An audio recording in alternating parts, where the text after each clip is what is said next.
Llegamos al segundo punto, modos y tipos de violencia. La finalidad de este apartado es conocer las diversas expresiones de la violencia para identificarla y de esta forma poder evitarla.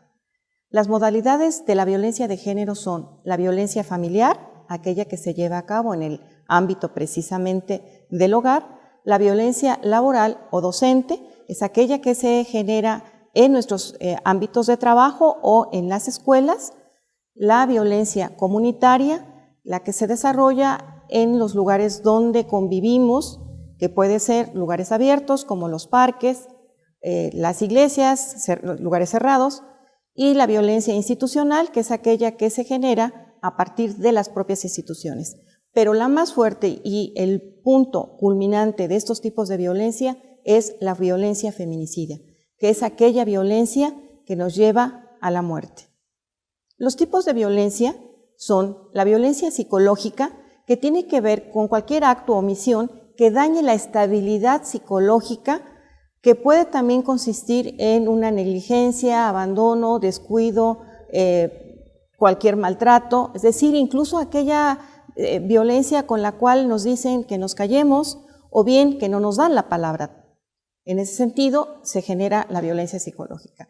La violencia física es cuando el daño es directo y el daño no es accidental, es usando la fuerza física y desde luego es aquella violencia que sí deja marcas visibles. La violencia patrimonial es la omisión que afecta la supervivencia de la víctima.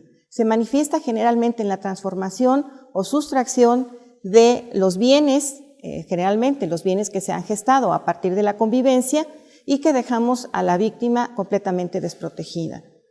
La violencia económica es toda aquella acción o omisión del agresor que afecta también la supervivencia económica de la víctima, cuando se le deja de dar una cantidad determinada que se tenía como patrimonio o se tenía como pensión con la finalidad de controlar las emociones de la víctima.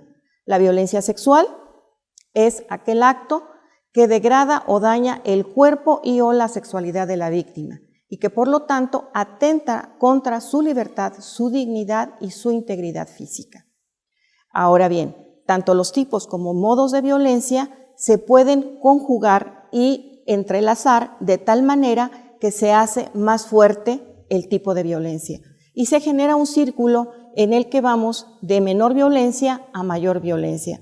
Este círculo se transforma también en una escala de violencia. Generalmente en la primera etapa de este tipo de violencia, se va haciendo estructural desde luego, empieza con un lo siento por el daño causado, una compensación mínima, hasta que llegamos a un momento en el cual ya no podemos parar con la violencia y en algunos casos llega el feminicidio.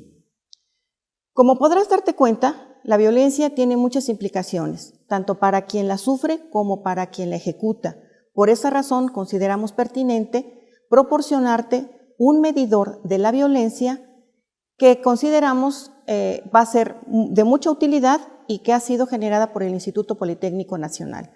Este medidor se llama violentómetro y tiene precisamente una escala de violencia con diferentes colores que si lo leemos con detenimiento nos puede ayudar a entender si estamos o no viviendo una situación de violencia. Este violentómetro, si lo analizas con cuidado, puede darte pautas para que identifiques si estás en algún tipo de violencia y con ello tratar de evitarlo. Y si es el caso, denunciarlo.